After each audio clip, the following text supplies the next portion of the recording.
All of this contrast helps you to focus your desire.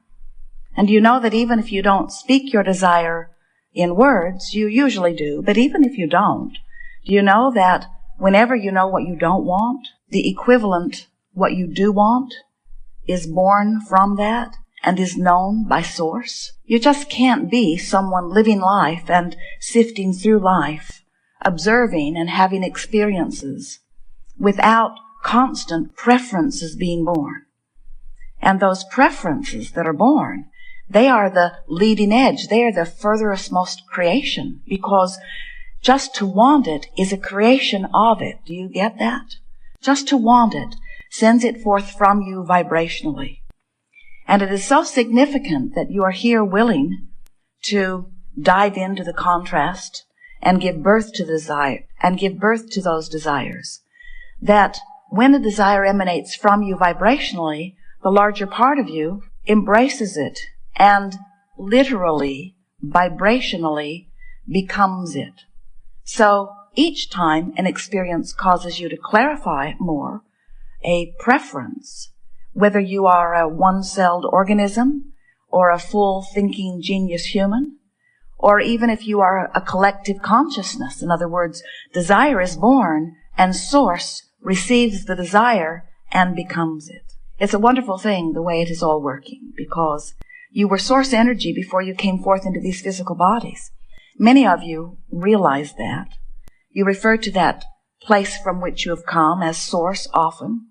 You think of that non-physical part of you as your soul. But we want you to understand the picture in a fuller sense. We want you to know that, yes, of course, you were non-physical energy before you were the personality that you know as you in this physical body.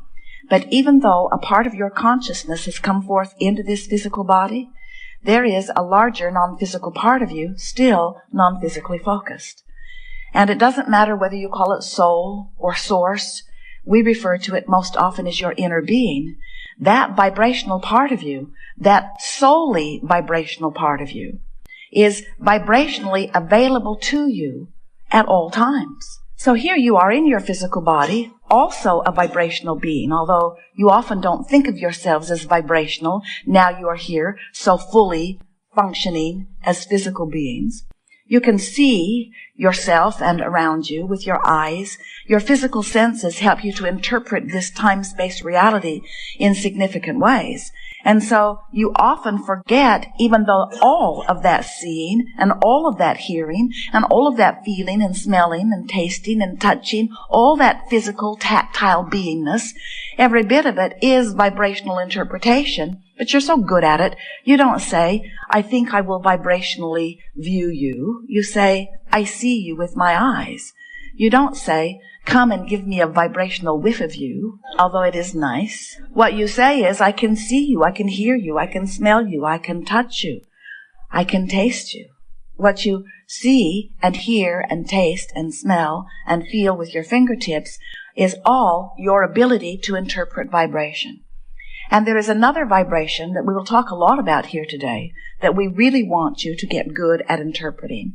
And that is the vibration that is interpreted through your emotions, because your emotions are your indicator of the vibrational relationship between the source vibration that is always being offered to you and the you in this moment, what you're thinking about vibration. When what you're thinking about in this moment resonates completely with the source within you, you feel what you describe as positive emotions. Feels like joy, feels like eagerness, feels like love or appreciation. But if what you are focused upon in any moment doesn't resonate with the source within you, then it doesn't feel good. That's what hate feels like. That's what disappointment or fear feels like. In other words, the better you feel, the more in sync you are with your broader perspective. And the worse you feel, the more out of sync you are. Now, we acknowledge that it takes a little bit of time to get a handle on your emotions, because most of you have trained yourself apart from them in the sense that you know you have them. It's just that most people that you know, maybe even you, do not use your emotions to guide yourself, which seems sort of crazy to us because it is your emotional guidance system, and you came forth understanding that it would always help you to know whether in any moment in time, which is where all of your power is, you are up to speed with all that you have become or not. Here's how it works. You were source energy. Part of you came forth into this physical body. While in this body, you sift through the contrast. You know what you don't want, which causes you to know what you do want. And when you offer those rockets of desires, the non-physical part of you embraces and becomes that newly decided intention that you set forth.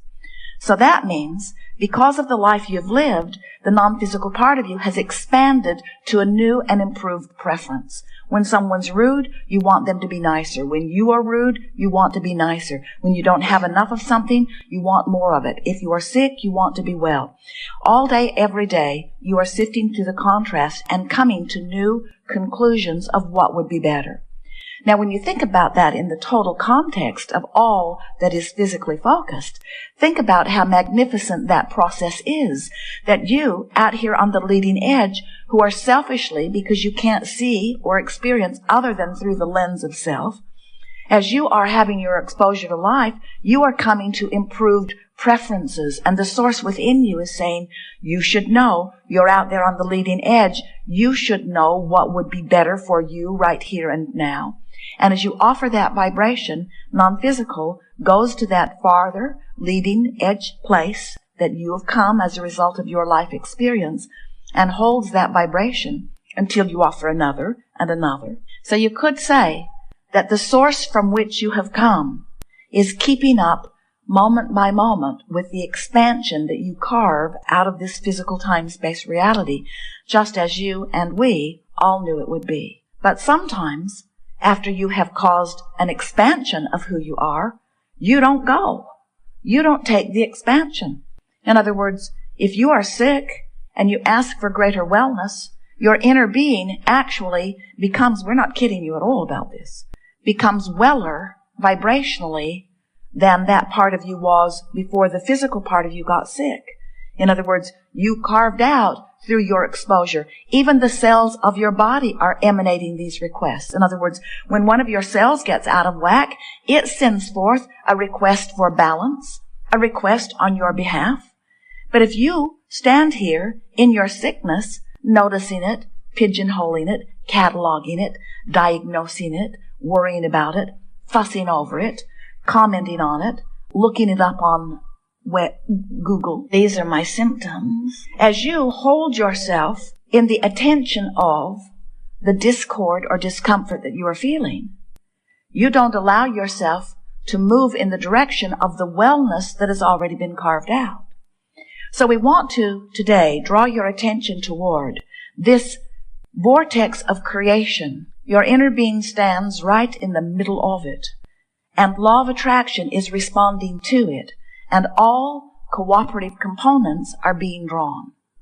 So we want you to ask yourself often, am I, in my physical body, a cooperative component?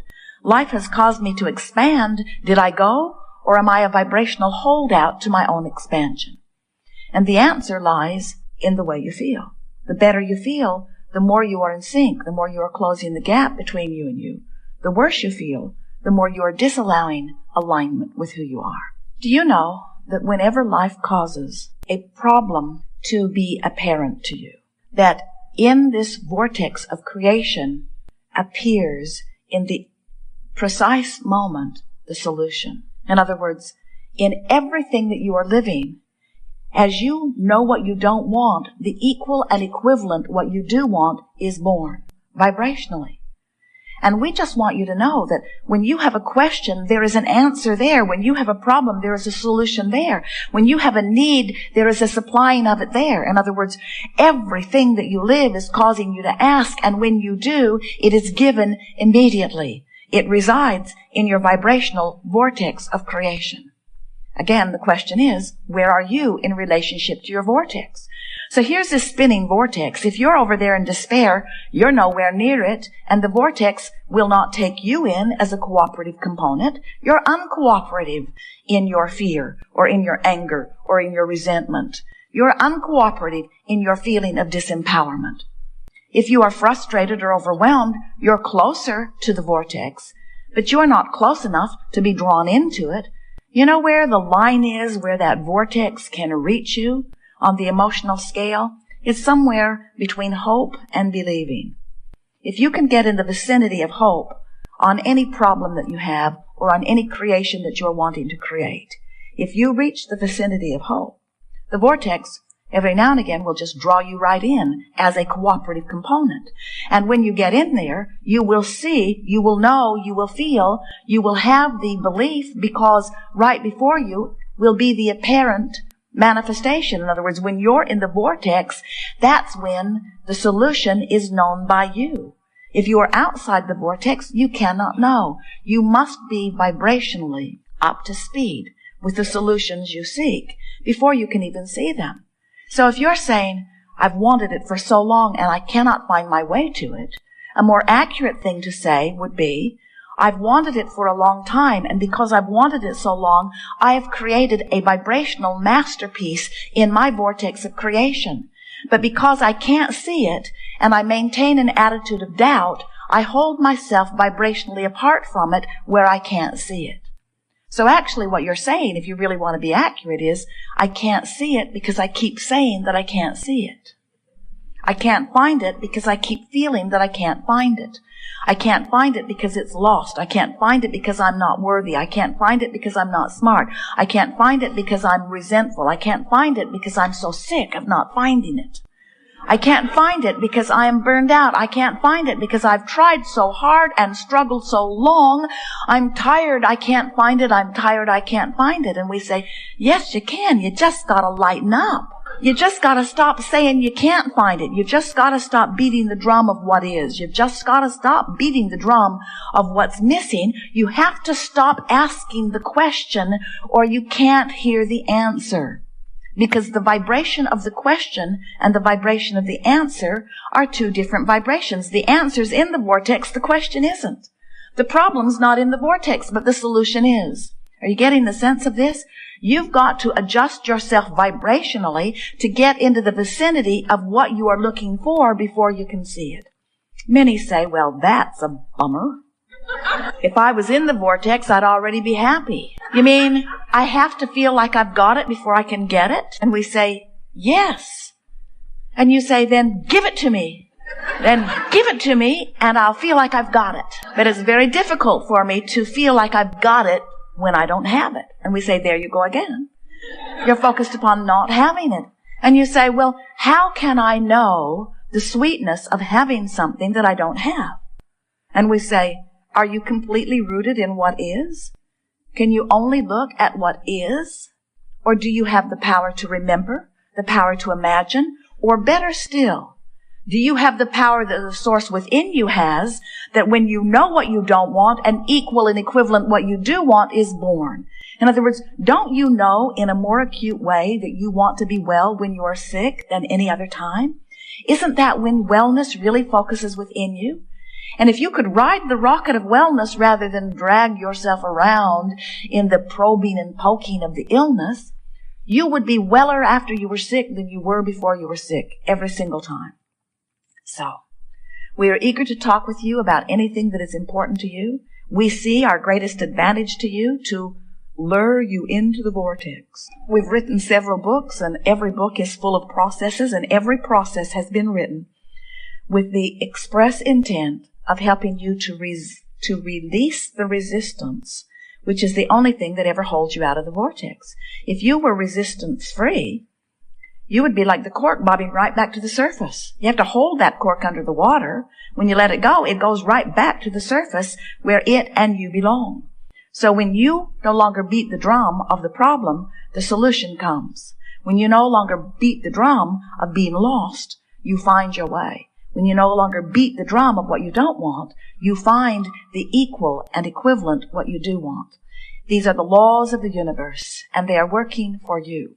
You've just got to work with the laws. You can't buck your own current and get to where you want to be.